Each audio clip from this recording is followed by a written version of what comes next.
essa transferência kármica, entre aspas, essa transferência da reação, essa divisão da consequência da ação desses seres é sim feita conosco, através de toda essa culpa, medo, mídia, logos, arquétipos, contratos inconscientes.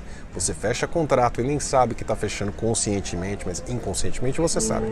Conscientemente você não sabe. Então é uma sacanagem extrema, né? Os seres que estão despertando acabam caindo em algumas armadilhas, né? Pessoas perguntam, então todos esses avatares não conhecem então o poder de cocriação? Quem está despertando não conhece o poder de cocriar? Então não ficam doentes, não tem nenhum problema na vida, não é? Porque é só cocriar a nossa realidade. Mais ou menos isso, tá? Existem contratos de todos esses tipos que eu falei aqui para você, financeiro, saúde e tudo mais, de coisas que eles têm que passar porque assinaram esse acordo. Fazia parte das condições prévias, um pré-nupcial, digamos assim, antes de vir aqui para a Terra.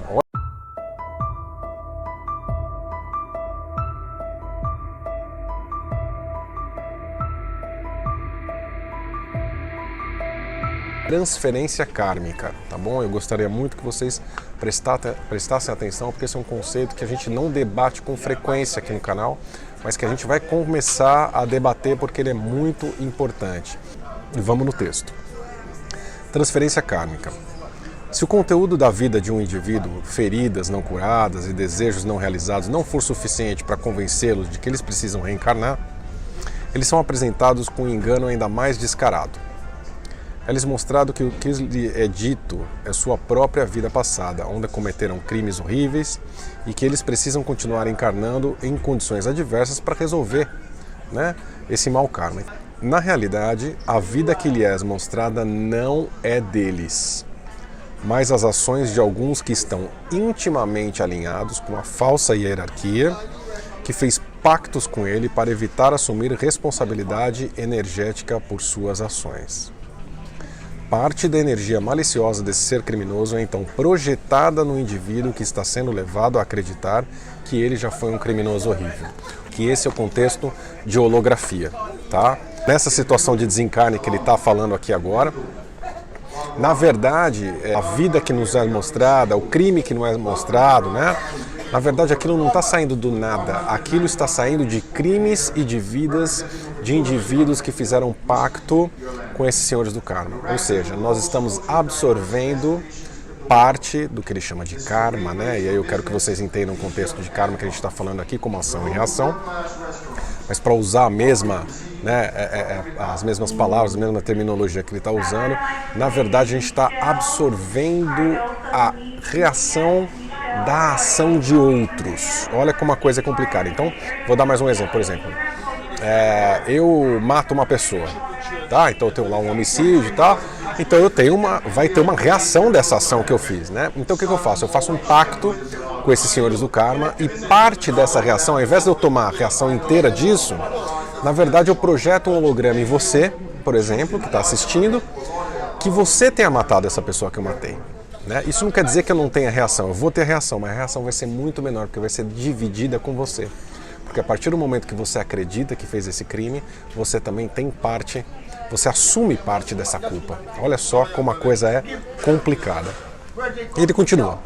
Esse ser, então, leva a acordos para descarregar este, entre aspas, karma ruim, que eles supostamente conquistaram para si mesmos, nunca percebendo que tudo era uma mentira projetada para mantê-los subjugados e escravizados. Essa parte do holograma que a gente fala, só estamos entrando mais a fundo nesse conceito do holograma e como a coisa pode ser perversa mesmo, tá, gente?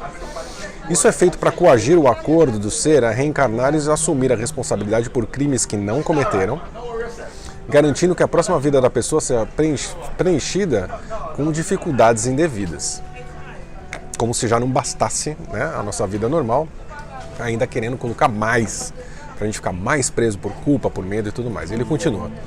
Essa transferência kármica também permite aos feiticeiros das trevas que se alinharam com a mentirosa hierarquia evitar as repercussões das suas próprias ações. Na verdade, eles não evitam, tá? Aqui eu quero fazer um comentário aqui meu, eles diminuem. tá? Então é como se a responsabilidade fosse dividida. Então quantos mais seres eu arrumo para dividir essa responsabilidade, menos reação eu tenho da minha ação. Olha como uma coisa é malévola. Essa transferência também é usada em larga escala na população do planeta através de formas de controle mental em massa e manipulação da mídia. Então, gente, essa transferência de culpa, essa transferência holográfica mesmo, né, de coisas que esses seres fazem, também é feita para a consciência coletiva, não só para o indivíduo.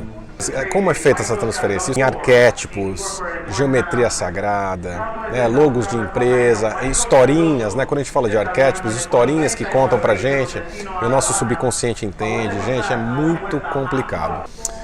Mas o mecanismo básico de como isso é feito é através de acordos subconscientes incorporados à mídia. Logotipos corporativos, olha só o que eu estava falando agora. Contratos financeiros, olha o voto de pobreza, mais uma vez, gente, por favor.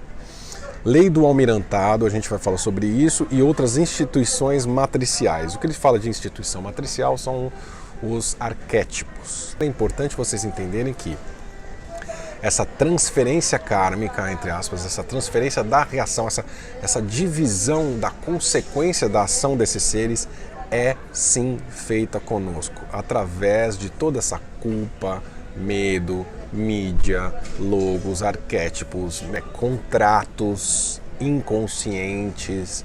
Você fecha contrato e nem sabe que está fechando conscientemente, mas inconscientemente você sabe. Conscientemente você não sabe. Então é uma sacanagem extrema, né? Que os seres da falsa luz fazem isso com a gente, né? No próximo capítulo que a gente vai entrar aqui, contratos de entrada demiúrgica coagidos. Então vamos lá. Um aspecto mais importante dos acordos que esses senhores do karma colocam sobre os seres são os acordos de entrada. Originais que os seres que entram no reino demiúrgico corrupto são forçados a fazer para conseguir entrar nesse sistema, ou seja, contratos para entrar nessa roda de samsara aqui na Terra. Muitos de nós vieram aqui no que chama de universo livre, para ajudar a desmantelar o sistema demiúrgico de dentro.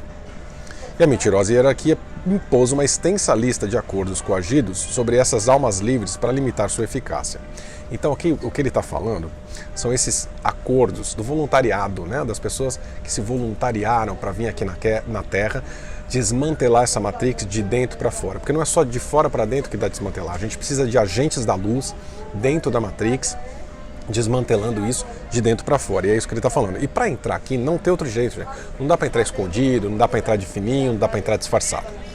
Todos os seres, imaginem, todos os avatares, nós aqui que estamos despertando, né? As pessoas já despertas da história, e aí pode pensar em quem você quiser, Cristo, Buda, Krishna, Gandhi, Madre Teresa, sei lá, Osho, quem vocês quiserem. Todos tiveram que fazer um acordo de uma forma ou de outra, tá? Com esse sistema para poder entrar. Esses acordos de entrada também contêm cláusulas que permitem que dificuldades não especificadas sejam niveladas contra um ser durante sua encarnação, incluindo, mas não se limitando a, prestem atenção, colisão de filhos com maus pais, abuso físico, abuso sexual, ataques psíquicos, implantação etérica, implantes e tudo esse tipo, né? Manipulação de sonhos, recrutamento no corpo de trabalhadores da luz, da falsa luz, questões de relacionamento, né, problemas de relacionamento, problemas de saúde, problemas de dinheiro, abdução, implantação física, ou seja, implantes, chips, né, falta de autoestima e muito mais. Aí, gente, vocês começam a entender, muita gente pergunta, por que Chico Xavier era tão iluminado e teve tanta dificuldade na vida, né? Por que ele estava tanto na pobreza? Por que ele tinha problema no olho? Por que ele... Gente, tá tudo no contrato de quando a gente vem para cá. Todos os avatares. E nós também, só que esse texto é feito para nós. Eu que estou colocando os avatares aqui. Para vocês entenderem que tudo isso está no acordo. A diferença é quem negocia melhor e quem negocia pior. Mas há uma negociação, tá? Ele continua. A maioria dos seres do universo livre que chegava estava bastante confiante de que poderia superar essas limitações. Então eles se inscreveram. Então, ou seja, quando a gente está de fora, né, os seres fora dessa realidade na Matrix, a gente olha e fala assim, eu acho que eu posso, eu encaro essa. mas não tem noção da dificuldade que é, da presepada que é estar aqui, né? E com todas essas dificuldades, com esquecimento e tudo mais. Por isso que muitas vezes, né, os seres que estão despertando acabam caindo em algumas armadilhas, né? Pessoas perguntam, então todos esses avatares não conhecem então o poder de cocriação? Quem está despertando não conhece o poder de cocriar? Então não ficam doentes, não tem nenhum problema na vida, não é? Porque é só cocriar a nossa realidade, mais ou menos isso, tá? Existem contratos de todos esses tipos que eu falei aqui para você, financeiro, saúde e tudo mais, de coisas que eles têm que passar porque assinaram esse acordo. Fazia parte das condições prévias, não pré-nupcial, digamos assim, antes de vir aqui para a Terra. O último parágrafo desse capítulo fala assim, realmente não havia muita opção, mas alguns de nós negociaram mais ferozmente do que outros e foram confrontados com menos desses acordos perniciosos, mas ninguém entrou ileso. Ninguém entrou ileso, tá? Aí eu tô falando dos avatares também. Independentemente de quantos acordos de entrada coagidos tenhamos, é importante remover todos esses acordos para ficar claro e prosseguir com nossas tarefas escolhidas de curar e despertar os outros, além de separar a construção demiúrgica por dentro. Então, nós podemos sim revogar, se não todos, a maioria desses acordos, e precisamos fazer isso, porque o momento que a gente tem... A gente concordou com isso, porque tinha que concordar para vir para cá, mas no momento que a gente chega aqui e toma consciência desses acordos, nós podemos sim quebrar, pedir para que esses acordos sejam revogados, né, e negociar também a saída desse acordo, conscientemente ou inconscientemente. Por isso que é importante. E como faz para fazer isso? Já mencionei em outros vídeos, é decreto, declarando, mas primeiro você precisa estar consciente dos acordos, porque para você revogar um acordo precisa ser muito específico. Para você sair do contrato precisa ser específico. Não adianta falar, eu revogo todos os contratos. Você revoga todos os contratos, você desencarna, porque está encarnado é um contrato. Tá? E aí, pessoal, se você gostou desse vídeo, clica aqui, curtir, faça alguns comentários também, porque isso é muito importante para ranquear o vídeo, que ele chegue para mais pessoas, essa informação seja difundida para mais pessoas que precisam também delas.